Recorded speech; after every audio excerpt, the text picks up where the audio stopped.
Thanks. Out on the roads, and police are unveiling their latest weapon against speeding motorists in cities tomorrow. It's a team of constables who've been specially trained to run at speeds over 90 miles per hour. So watch out if you're on an urban freeway. Also on the M4 and the M62, they're using a human cannonball with suckers while they work on a faster version of the Running Man or Sprintstable. And this goes with the cheetahs they're already using to run down miscreant cyclists. So watch out.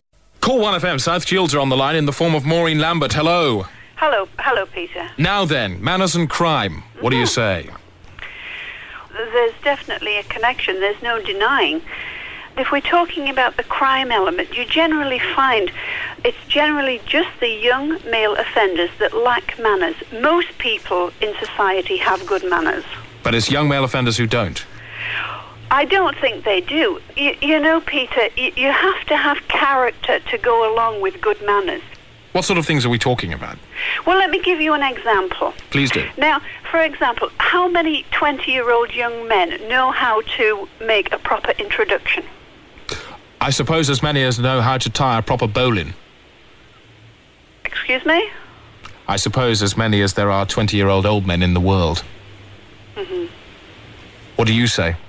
Well, I think these things are just, they can be learned in a prescribed way. Now, can I be philosophical for a moment? Well, could you tell me how to make a proper introduction, for example? Well, it's always correct to introduce a man to a woman. So if you have a woman in the room and a man comes in and you accompany them, then no matter whether they come in through the door, through the window, or whether they just appear there, you introduce the man to the woman. That's correct. And say the man comes in through the window, and you've got the woman there who's called Mrs. Rogers, and the man is called Stephen Sissons. Mm-hmm. How would you go from there? Well, if I wasn't familiar or friends with either of them particularly well, I would say, Mr. Sissons, this is Miss Rogers. Right, and that is what, after he'd dismounted from the window pane? Yes. How can that be linked to crime? Well, if he was coming in to rob her through the window... Yes. Then she wouldn't want to know, would she? And in that case, if there were a formal introduction made at that point, would that prevent the crime?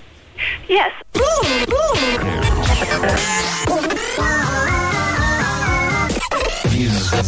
Pick it up!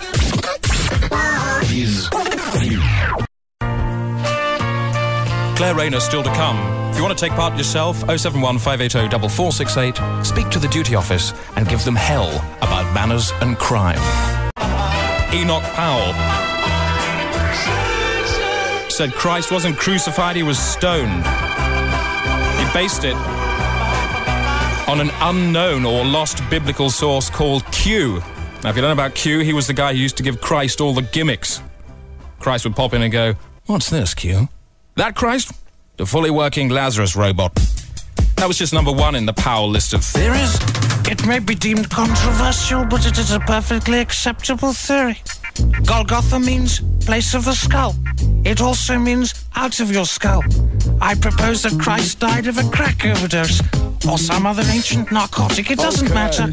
He died stoned or was shot down in a Sopwith camel over Arimathea.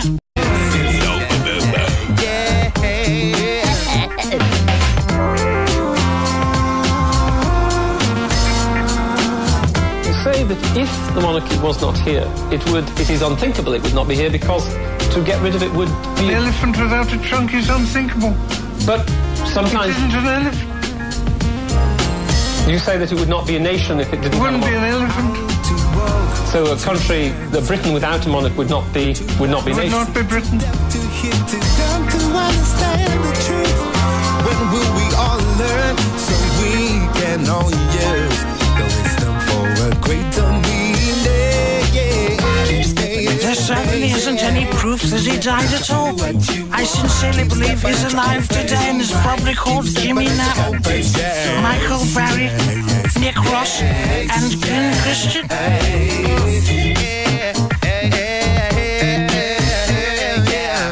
Stepping at your own pace, stepping at your own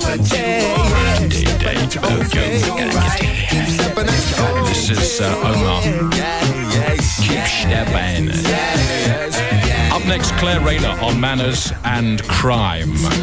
We have the broadcaster and expert, Claire Rayner. Hello. Hello. Thanks very much for joining us. Now, manners plus society equals what? It equals a system for helping people live together in reasonable amity. So, what do you make of manners and crime? In some cases, it is just bad manners taken to an enormous extent. You can be very, very rude to someone on the road as a driver and have very bad driving manners, cutting them up and so on. So cutting people up is bad manners? Well, yes, of course it is to start with. Yeah. However, let's make one thing clear. You may belong to a subgroup of humanity. Your group of humanity may think that it is a smart thing to do. To cut people up is a decent thing to do. But within your group, you show the people of your group that you don't care about those other nerds and that they're there to be cut up. But Indeed. what you never do is cut up your own kind. Do you ever get the nerds round and cut them up? They might do. They might actually invite nerds round. Some people might. And I guess where it becomes really bad manners is when they just gratuitously cut them up and then eat them. That is taking bad manners to the very end of the road. Indeed. So if you invite the nerds round, cut them up and eat them, that's a dreadful thing to do. Is that the height of bad manners? For me, it is. Many classical wars were started really by inviting the nerds round and cutting them up. Well, that was a classic way of doing it, and it was very interesting that at a time when humanity had much less, how should I put it, violent methods of weapons of war, they were much more careful to create rituals to protect themselves and each other from their own violence. Now people will shoot each other without offering a warning, saying, if you don't stop doing that, I'm going to hurt you. And shooting people with good manners is really better than shooting them with bad manners. I would have thought so, wouldn't you? Well, after you bang. Well, yes. There's this lovely grey area. When I say lovely grey areas, because that's where life is most interesting. And that's what makes dawn and dusk the most exciting times of day. Yes. But what about crimes which are committed under the cloak of good manners? Oh, tell me about it. There are plenty of those. We all know about those. It is considered terribly bad manners in some circles to cut a bread roll at dinner time. You must break it. You must break it. Now, did you ever hear such a load of codswallop in your life? In fact, it's very good. Apparently, the highest circles that think it's good manners to break it with a spoon. Of course it is. Yeah. What's up? More music. Call 1FM. Thanks very much indeed to Peter Hamill. What's the point of Thursday? Got to say, hats off to Comedy Magazine, by the way. They got an exclusive interview with Craig Charles. Now, if you were doing an exclusive interview with Craig Charles, what would you ask him? Hey, Craig, what's your most cherished possession? No.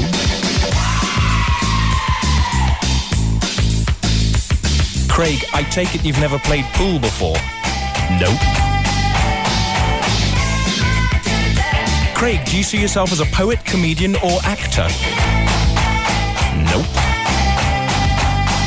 I mean, obviously they recorded it beforehand, but you'd have thought at least that they'd do what, who was it? Arena did when Ayrton Senna plugged out after trying to switch off Anderson Country on a bend. They slapped a big sign on the front saying, "Exclusive, Senna's last interview." They didn't even rewrite the intro here in Comedy Magazine. There's not even a mention of the court case, not even a mention of the bail, the low-speed car chase along the Westway with 30 Rozzers following the white Toyota, or the crowd shouting, "Go, Lister, go." We're looking at neck legislation. Would you bring it back? Yes. Yeah. Why? I don't know. I just feel I would. What harm goes down neck-wise these days? But abuse. Neck abuse? Yeah, neck abuse. Scarf abuse? But tie abuse. How high up should neck legislation be tabled? Well, feet. Cut the feet. Necks on their own or anything else with them? No, on their own. What is the most important area to legislate in for necks? Angle, disposition. Angle and disposition? Yeah. What angle? Well, I should imagine coming down, over. Neck angle coming down, over? Yeah. Can you put a number on it? 6. News belching out at the moment. Smokers who don't inhale should be fined, says a new report.